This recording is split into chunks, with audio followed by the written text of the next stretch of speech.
The laughter in the wreck bay asterisk. They thought Earth was just another backwater world, a primitive planet with nothing but noise. Chaos and short-lived creatures, but they were wrong. Buried in our blood is the legacy of survival, a history written, in fire and forged in hardship. When the stars finally noticed us, it wasn't our technology that terrified them. It was the terrifying truth that humans weren't born to run. They were raised to hunt. The wreck bay of the celestial dawn hummed with life. 100 voices in a dozen languages clashed, harmonized, and filled the recycled air with stories. Laughter and the scent of two species sharing too small a space. The joint military vessel was halfway through a 6-month rotation patrolling the outer rim, and tonight, for once, no one was dying. Soldiers relaxed around metallic tables with food, drinks, and tailies from home. Human coffee machines hissed beside bubbling Corvani brine flasks and steaming trays of insect protein paste. There was peace for now. Jake Collins sat at the edge of the human group, his fingers wrapped around a dented black coffee mug. The drink was cold now, but he didn't care. He watched from the shadows like he always did, gray-haired, square-jawed and still wearing the scars from 100 battles that most would rather forget. He was 46 standard years old, a veteran of Earth's worst and finest hours. His dark eyes scanned the room, not with suspicion, but with quiet understanding. He wasn't here to compete anymore. He was here to see Commander Zakala of the Zephyrians stood at the central table. His crystalline body shimmered in the warm overhead light, fractals of blue and green rippling across his surface with each word. We fought the energy wars for 300 years. Our ancestors learned to channel cosmic frequencies through their bodies. We do not carry weapons. We become them. His voice chimed like wind across glass towers, proud and haunting. Around him, soldiers from a dozen worlds listened with admiration. Captain Drosh Vikvin, a towering reptile with chitin-plated limbs and twitching antennae, clicked in approval. He leaned forward, his eyes gleaming. Our hive fought the tunnel wars. We tunneled under enemy cities and struck from the earth. Our kind can see faster than light reacts. We need no armor, for we are born armored. His forearms struck the table with pride. Admiral Morton of the Corvani sloshed his drink, water droplets rolling off his smooth amphibious skin. Your victories are noble, but our world, it was never conquered. We fight in dark oceans, pressure, crushing, cold suffocating. Still, we swim. Still, we strike. And when we bite, the bones remember. The aliens clinked cups and drank. Their laughter rose like a celebration of legacy. Then all eyes drifted toward the human table. Jake didn't look up. Beside him, Lieutenant Amy Parker nudged him gently. With her elbow, her hair was tied back, her face flushed from drink, but she wasn't drunk. She wanted him to speak. Corporal Ben Taylor, tall and quiet, nodded. Private Lisa Johnson, barely old enough to shave on some worlds, stared at Jake. Like he was a monument? They wanted him to speak for Earth. Jake sighed, drained the last of his coffee, and rose to his feet. The room fell silent. He walked slowly to the center of the room, boots tapping the metal deck with soft authority. When he stood among them, the aliens stared, puzzled. He had no shine, no scales, no armor. Just a man in a sweat-stained uniform, with lines on his face and history behind his eyes. We had warriors too, Jake said. His voice wasn't loud. It was steady. It carried. Before we had plasma rifles and starships, we had blades and fire. When the sky was dark and the world was cruel, we fought anyway. We survived anyway. Commander Zakala tilted his head. Primitive emotion override. Useful for morale, but tactically inefficient. No species can survive long that way. Jake nodded. You're right. Most couldn't, but we did. We had Viking giants from the cold north who entered something called berserker rage. They screamed into battle, tore through armies, felt no pain. Some fought until their hearts exploded. Captain Victim's antennae quivered. Chemical enhancement? Jake shrugged. Nope, just fury. The Vractile let out a clicking chuckle. Unlikely. Without augmentations, That level of aggression is unsustainable. They must have died quickly. They did, Jake said, but not before they changed the world. He paused. We had Spartans. 300 of them held a mountain pass against an army of over 100,000. They knew they'd die. They went anyway. Held the line for 3 days. Killed so many that the invasion failed. Admiral Morton raised a guild brow. 300? You exaggerate. Jake didn't flinch. Maybe. Or maybe we remember it. Because it was true. He kept going. Samurai who lived by a code so strict they'd rather die than break it. Apache warriors who kept fighting after being shot, stabbed, beaten. Geronimo lived through everything and still didn't surrender. Commander? Zakala made a soft chime that signaled amusement. These sound like stories a weaker species tells itself to feel brave. Compensatory myth. Sure, Jake said. Stories.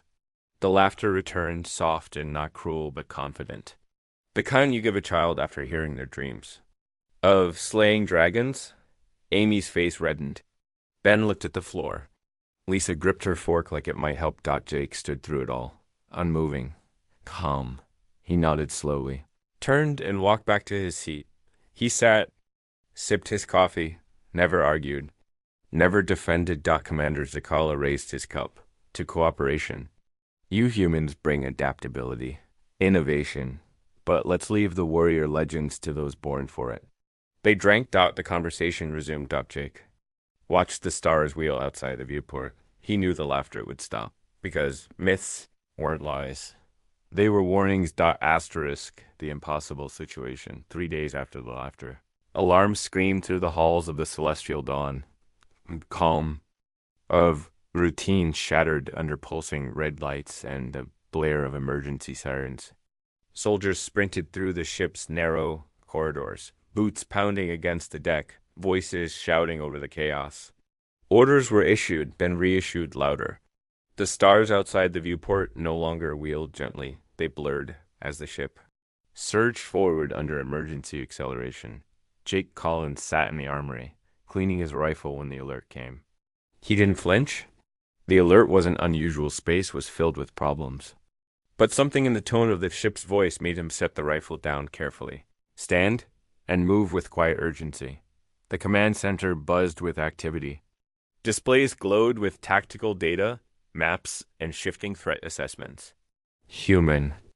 And alien officers stood shoulder to shoulder, their expressions tense. Commander Zakala's crystalline body shimmered erratically, light fracturing along sharp edges. Captain Victon's antennae twitched in quick, erratic patterns. Admiral Morton had his gills flared open, taking in as much air as possible. Lieutenant Amy Parker stood with her jaw clenched. Ben Taylor stood behind her like a stone pillar.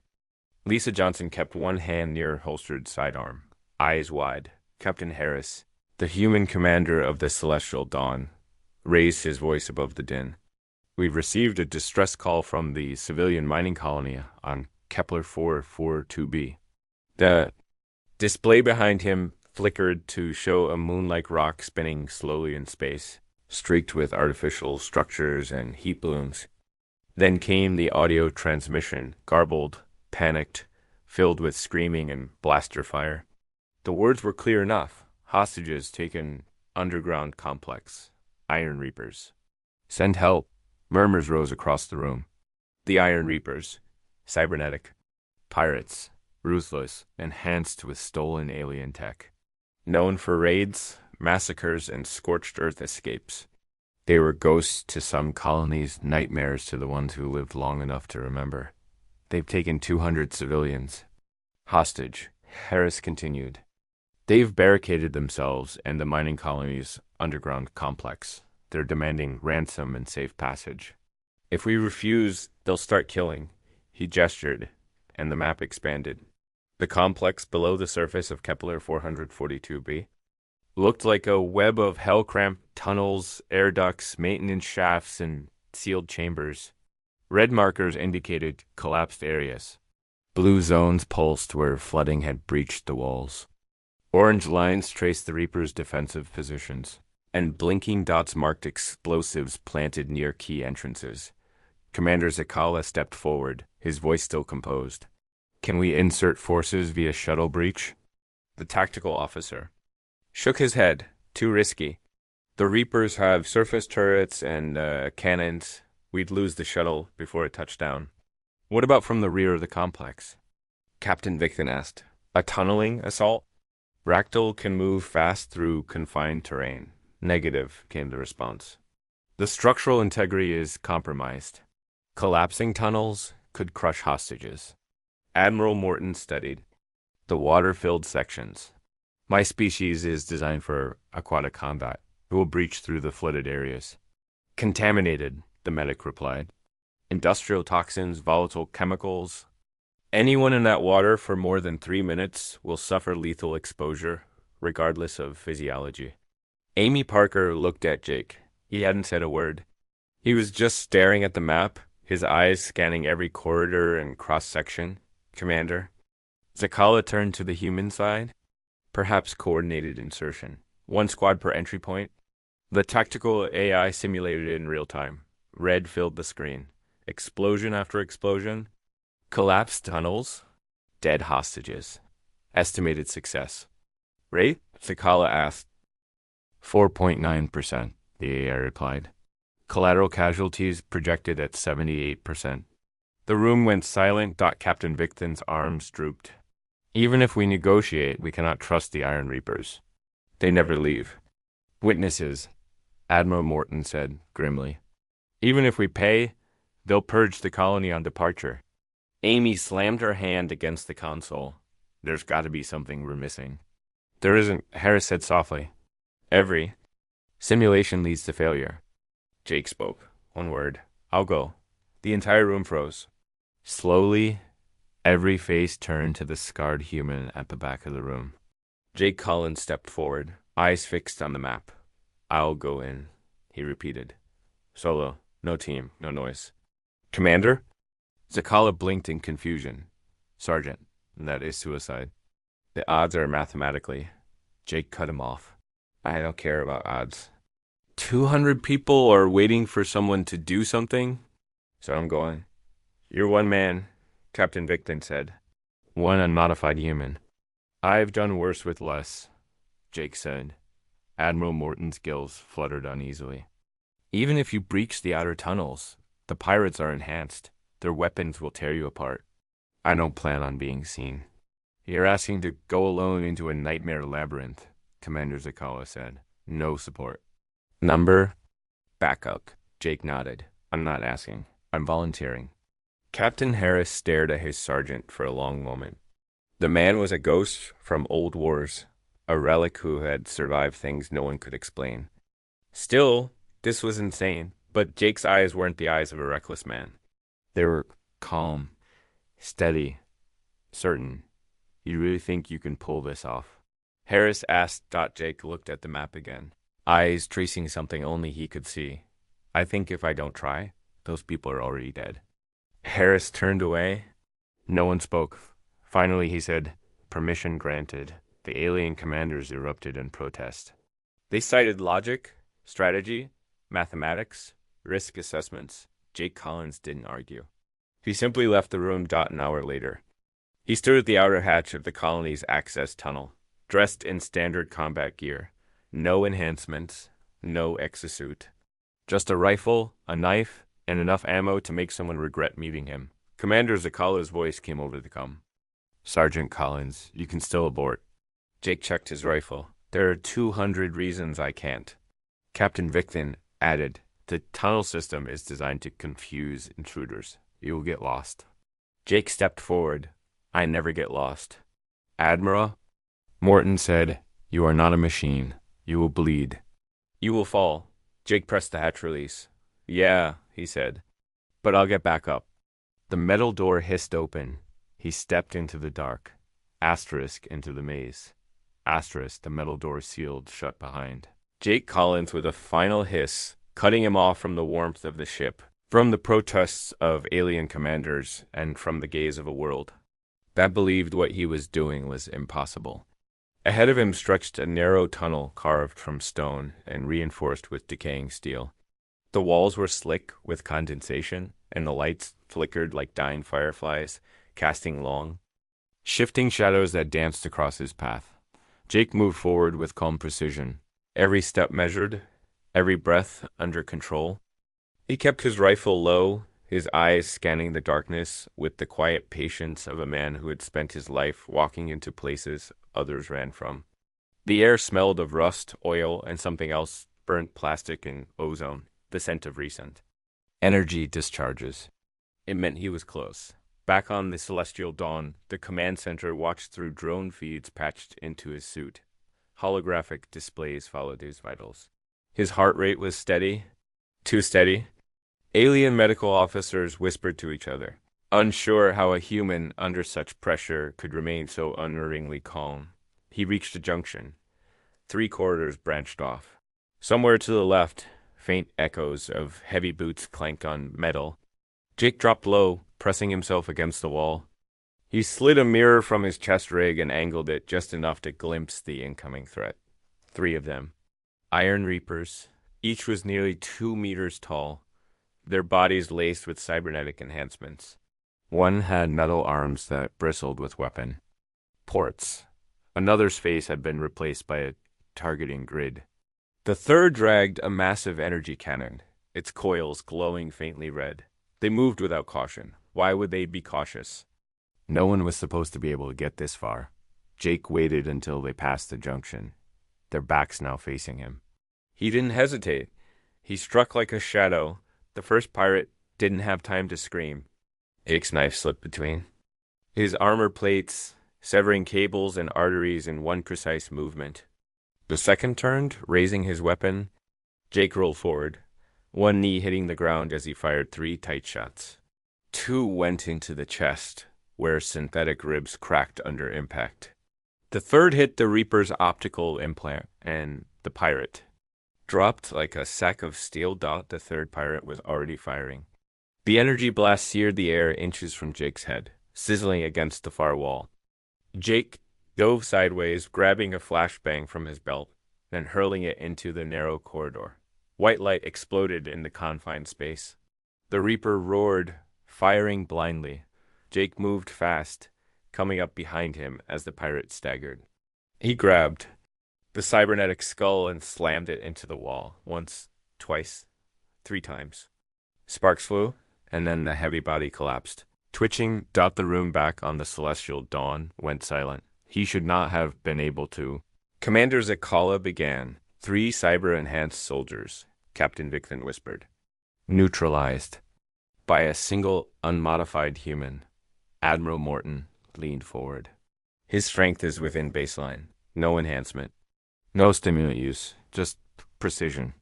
Lieutenant Amy Parker said nothing. She only smiled. Jake paused long enough to grab a datapad from one of the pirates, hoping for a map of the tunnels. The file was encrypted, but he didn't need it. He'd memorized the layout earlier. Instead, he used the pad's power cell to recharge his night vision contact lenses and kept moving. The next section was tighter. The walls had partially collapsed, and twisted support beams jutted like broken bones. He climbed over rubble, ducked beneath broken pipes, and stepped through knee-deep sludge that hissed against his boots. Somewhere behind the walls, coolant systems groaned and sputtered. Flooding lower tunnels with chemicals. He reached a sealed hatch. Scratched into the door's surface were marks deep gouges from claws or blades. Blood had dried in the crevices. This was no longer just a hostage zone. The Reapers had turned part of the complex into a hunting ground. Jake ran his hand along the edge of the hatch and found the old manual override. It took effort, but the wheel turned. The door opened with a grinding shriek. Beyond it, a narrow corridor dipped downward into darkness and water. The drone feed flickered as Jake stepped into ankle-deep fluid. He checked his toxin scanner. Off the charts. Highly acidic. Industrial. Runoff mixed with coolant and waste. He didn't flinch. His skin should begin blistering within minutes. The alien medic said aboard the Celestial Dawn. Even Vractile would require armor plating in that fluid. Jake kept moving. The corridor dipped deeper. and the water rose past his knees. Still he pressed forward. The lights above had failed entirely now, and the world became a tunnel of shadows and echoes. Then came the whisper, a soft hum, a vibration in the floor. Drones. Two of them, Jake spotted their silhouettes through the darkness floating just above. The water scanning. Their weapons were small, but deadly in close quarters. He didn't have time to shoot them before they raised the alarm. He exhaled, and then he vanished. He slipped under the water, rifle slung tight to his back. The fluid stung, even through his armor. His eyes burned. He ignored it. The drones passed overhead, scanning. No trace. No heat. No movement. 30 seconds passed. Then a hand reached from the water and yanked the first drone down. A crunch. Spark, and it was gone. The second swung around too late. Jake emerged with his combat knife, drove it through the drone's lens, and let the sparks fizzle out in silence. He gasped, pulling himself onto the dry edge of a maintenance ledge. His skin was raw, his breath shallow. Still, he smiled. On the celestial dawn, Commander Zikala whispered, "This is not normal. This is something else." Captain Victon clicked in agreement. "He is hunting them." Amy Parker's voice broke the silence. "He told us once. Legends aren't lies. They're warnings." Jake reloaded his rifle and moved deeper into. The tunnels. The Iron Reapers hadn't realized it yet, but something was coming for them. And it wasn't a myth. Asterisk. Through fire and flood asterisk, the air was thick now, not just with heat and rot, but with something older. A silence that came before storms. Jake Collins felt it in his bones as he pressed deeper into the underground complex, where the walls dripped with moisture and old blood. Somewhere far above, people waited, watching a single human challenge fate. But down here, no one was watching him. No one except the ones he was hunting. The corridor narrowed. His rifle scraped stone. Jake adjusted his stance, crouching lower, hands steady despite the pain in his joints and the constant burning in his skin. The chemicals in the water were beginning to eat through the outer layer of his gear. The flesh on his arms stung where protective seals had torn. But he moved, without hesitation. Pain didn't matter now. The hostages were somewhere ahead. He reached a service lift that had long since collapsed. Now just a pit leading down into darkness. A single maintenance cable hung from above, swaying faintly. Jake didn't stop to think. He holstered his weapon and jumped. The impact nearly buckled his knees when he landed at the bottom. Dust rose around him in thick plumes. He stayed low, eyes scanning. No movement. But sounds, distant clanks of boots, a scream quickly silenced. A voice barking orders in a language Jake didn't know but understood well enough. They were close. He moved forward again. This section had powered him. Flickering lights lined the upper edges of the corridor, and security panels blinked red. Jake passed empty rooms where machines had been gutted and rewired. Bloodstains smeared the floors. The Iron Reapers had made this place into a fortress. Motion ahead. Jake ducked into a broken alcove, pressing his back against rusted piping. Two Reapers approached, walking with the confidence of men who didn't fear anything in this place. Their weapons glowed with low-energy pulses, scanning for heat. One of them grunted and kicked a metal canister aside. Jake timed it perfectly. As the sound echoed, he moved silent as a ghost. Fast as a breath, he slammed one pirate into the wall with enough force to crack his skull. The second barely had time to turn. Jake swept his legs and brought him down, then delivered a sharp blow to the throat. No scream. No alarm. He dragged the bodies into the shadows. Up on the celestial dawn. The commanders watched in silence. Even now, after everything, they still couldn't predict how he was doing it. He has no enhancements, Captain Victon said slowly. No augmentations, but he outmaneuvers them every time. Commander Zikala's crystalline body pulsed faintly. He adapts. Mid-movement, beyond program logic. He evolves with each encounter. Jake reached a sealed security door. It had been reinforced steel plating welded over it. Locks changed. Behind it, he could hear voices. Civilian voices. He placed a small breaching charge from his belt on. The hinges moved to the side and triggered it. The blast was muffled but effective. The door fell inward. The hostages inside recoiled in fear dozens of faces, pale and hollow-eyed, staring in shock at the smoke-filled entrance. For a moment, they thought another pirate had come.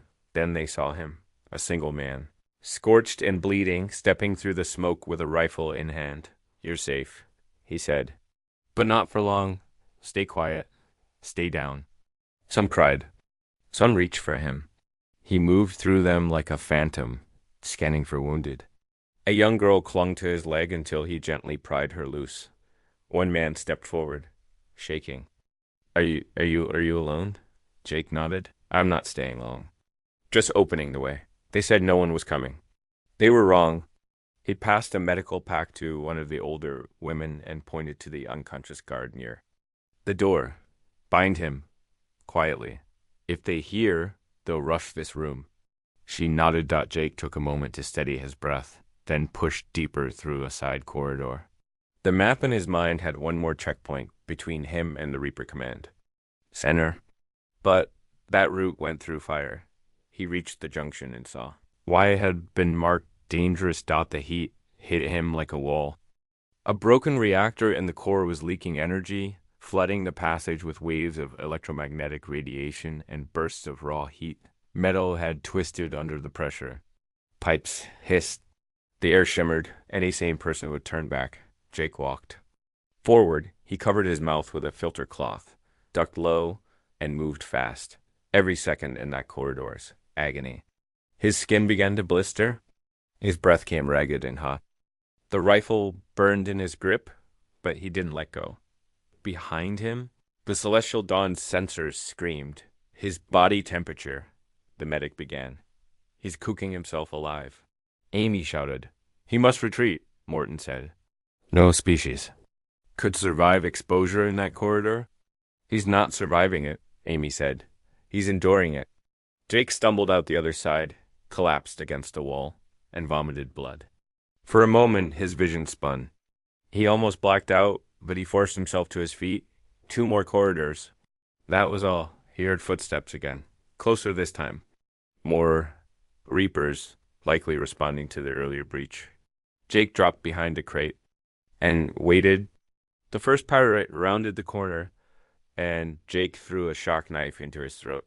Before the second could react, Jake was already in motion, using the dead man as cover, firing 2 rounds into the third, who appeared behind them. 3.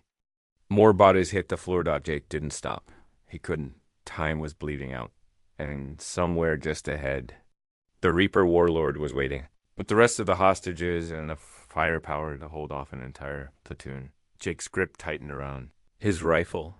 He'd started this alone. He intended to finish it the same way. The Berserker awakens. The final corridors twisted like the veins of a dying world. Lights buzzed overhead, dim and angry. Every surface burned to the touch. Jake Collins was bleeding from his left shoulder, a long slice where shrapnel had torn through his armor. His leg limped, dragged slightly behind him where a blast concussion had ruptured muscle. His fingers were shaking now, not from fear, but from pure exertion. He hadn't slept in over 30 hours. His breath rasped like gravel in his throat, and still he moved forward, beyond the final junction. The pirate warlord waited. Jake had no illusions. This wasn't just a tactical leader.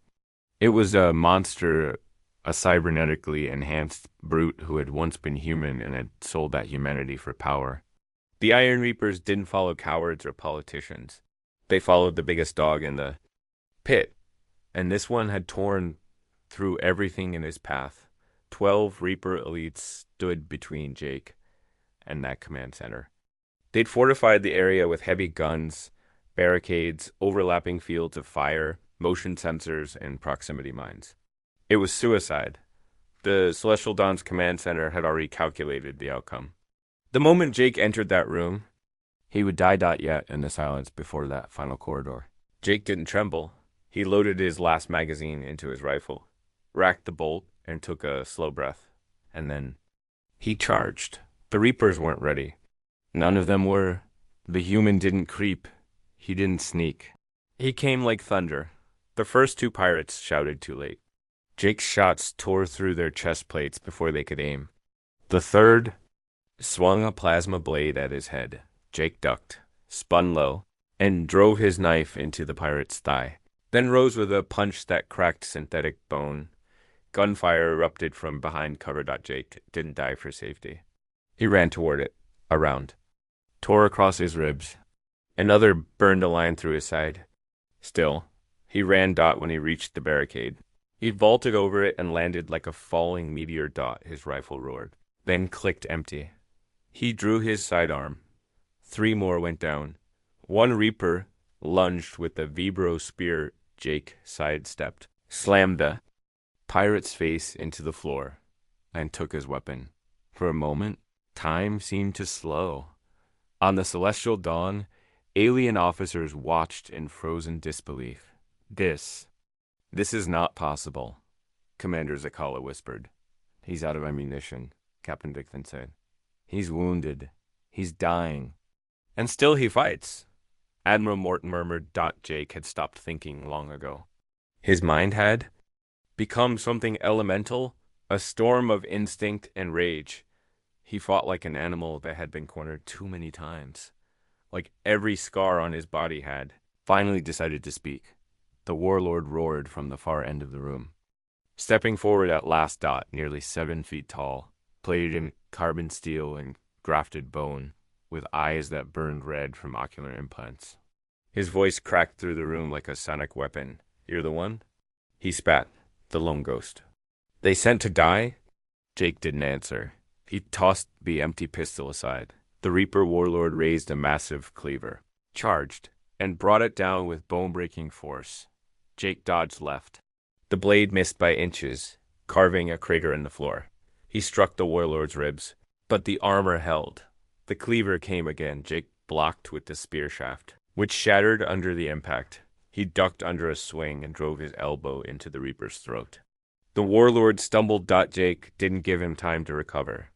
He grabbed a shard of the broken spear and stabbed it into the warlord's side.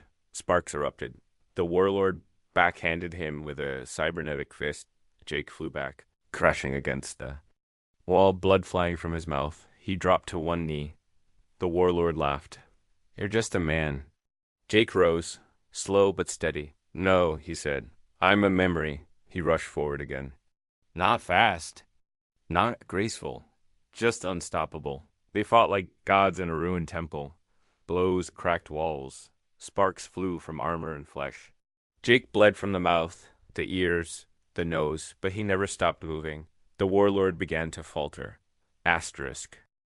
The precision of cybernetic targeting systems couldn't account for madness, for unpredictability, for raw human fury. Jake tackled him to the ground and slammed his fists into the Reaper's face again and again, denting metal, breaking implants.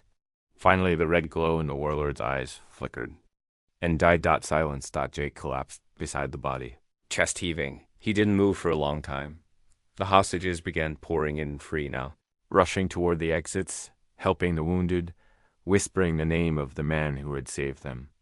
On the celestial dawn, Commander Zakala stood frozen, eyes locked on the feed. Convicton muttered, he didn't win with weapons. He didn't win with strength. He won because he wouldn't stop, Admiral Morton said, even when his body begged him to. Amy Parker stood with tears in her eyes. That's the part they never understood, she whispered. Our legends? They weren't stories to make us feel strong. They were memories of who we had to become, just to survive. Legends walk again. The air was filled with smoke and blood. Jake Collins lay on the cold metal floor, eyes half open, breath rasping in his throat. Around him, the command chamber of the Iron Reapers had become a graveyard. Burnt consoles sparked. Weakly, broken equipment hissed steam, and dead cybernetic bodies littered the floor like shattered statues. But Jake was still breathing. Barely. Somewhere in the complex. Civilians whispered his name. The hostages were moving, filtering out of their cages, stepping over dead guards with wide, disbelieving eyes. For hours they had known fear. Now they knew awe. A medic, one of the surviving miners, crouched beside Jake, hands trembling as he checked for a pulse. "He's alive," he whispered. Others gathered near. "He did it alone. He walked through fire. He killed the warlord with his bare hands." "He's not human," someone muttered. But Jake stirred then. One eye open. His voice was a cracked whisper. "I am." The medic leaned closer. "Sir, you're bleeding out." "You need rest." Jake shook his head, just enough to make the message clear. "Evacuate the civilians. I'll cover the rear." "But go." His tone didn't invite argument. Within minutes, the survivors began moving. They carried the injured. They supported the weak. And always they looked back toward the shadowed figure of the man who had come through fire and steel to find them. Jake leaned against the wall, forcing himself upright. Every part of his body screamed. Blood soaked his uniform. He had no more ammo, no tools, and no strength. Still, he moved. Behind the civilians, he hobbled. Rifles slung uselessly across his back, knife long since lost. He kept one hand on the wall for balance, but his eyes stayed sharp. He watched every shadow, listened for every movement, because legends didn't rest until the story was done. The survivors reached the surface access tunnel. Light streamed down from the emergency lamps above. The evac shuttle was already en route. The command center of the Celestial Dawn had been watching everything, no longer as detached observers, but as witnesses to something that defied every lesson their species had learned.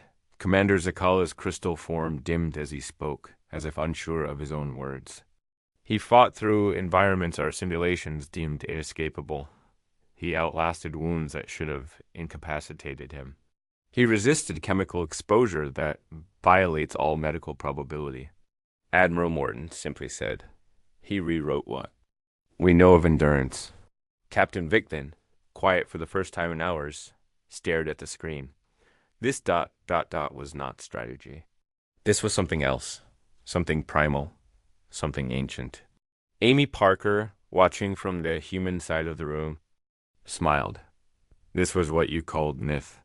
Jake helped the last civilian up the ladder to the docking point, then turned back. A faint sound echoed through the corridor behind him. Movement. The Reapers weren't all dead. A squad late returners. Maybe stepped into the hallway. 5 of them. Cybernetic. Armed. Furious. Jake had nothing left to give.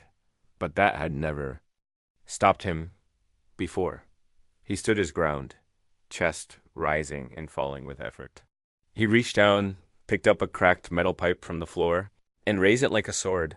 The Reapers laughed. "Come on," Jake rasped. The aliens charged. The Celestial Dawn's surveillance drone had no weapons, but it had sound. It broadcast Jake's voice through every speaker in the corridor, and every surviving hostage heard it. They turned and saw him, bleeding, broken, standing alone against 5.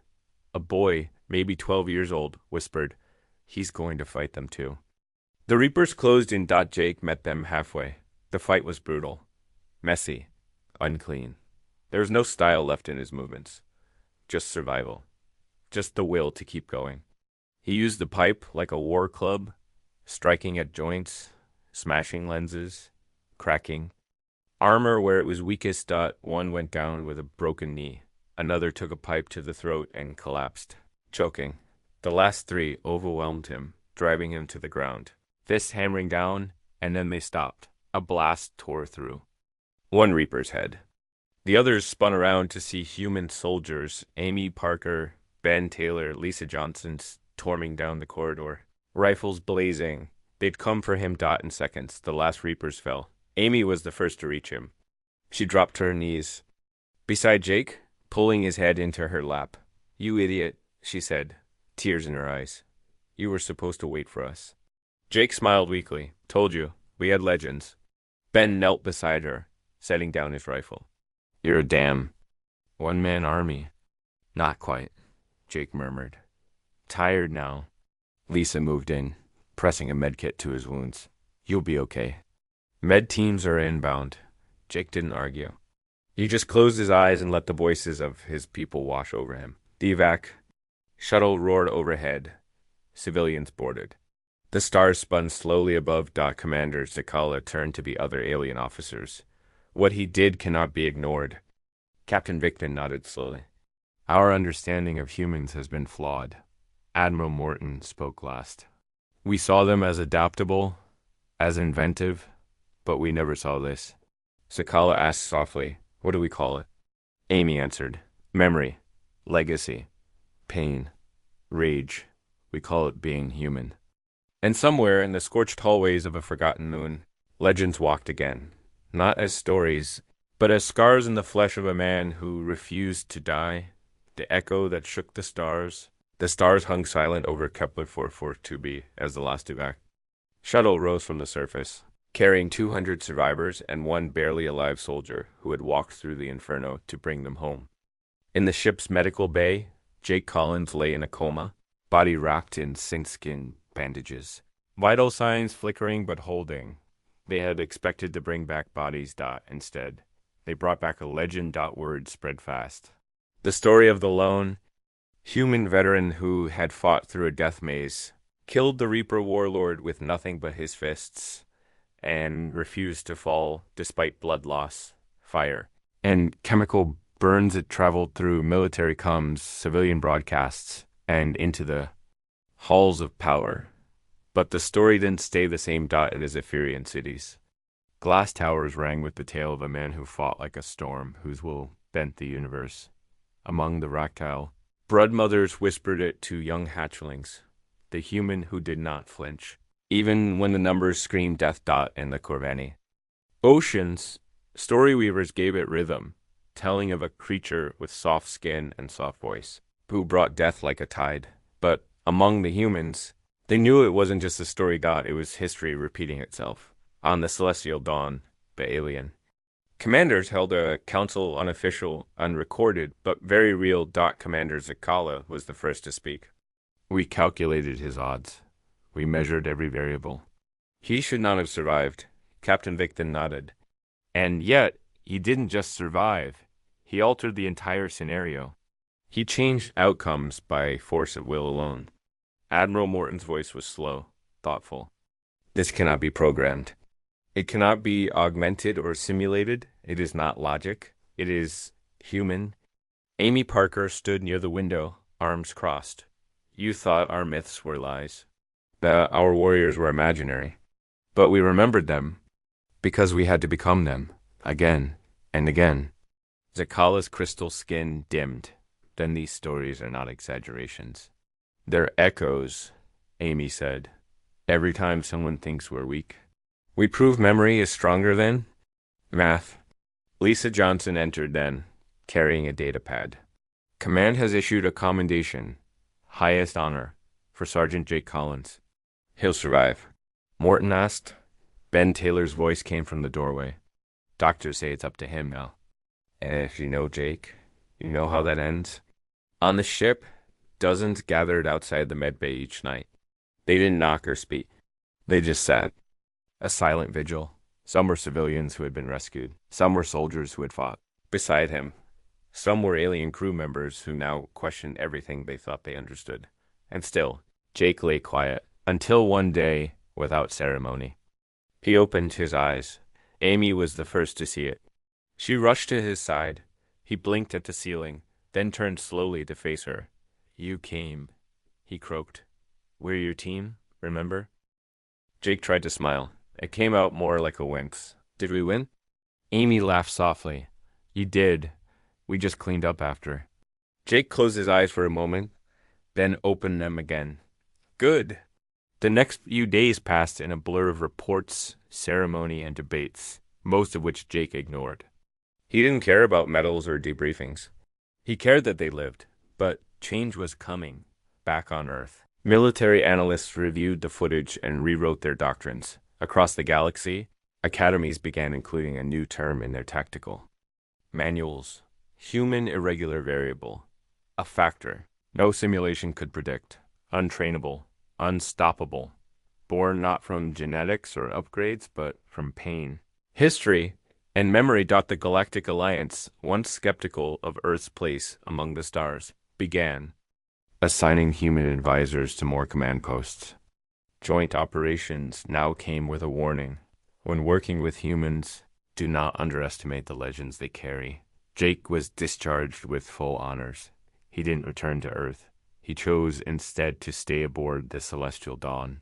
In a new role, tactical, advisor, special operations liaison, and unofficially. The quiet voice that alien commanders listened to with a little more respect and a little less laughter. He didn't speak of what happened underground. He didn't have to. The scars on his body told the story better than words. One evening, a young alien cadet approached him in the wreck bay. Her skin shimmered with iridescent light, her voice soft. Sergeant Collins. The story. Is it true? Jake didn't look up from his coffee. Which one? That you fought the Reaper warlord with your hands? That you kept moving even after? Your body shut down. Jake sipped his drink. People say a lot of things. Is it real?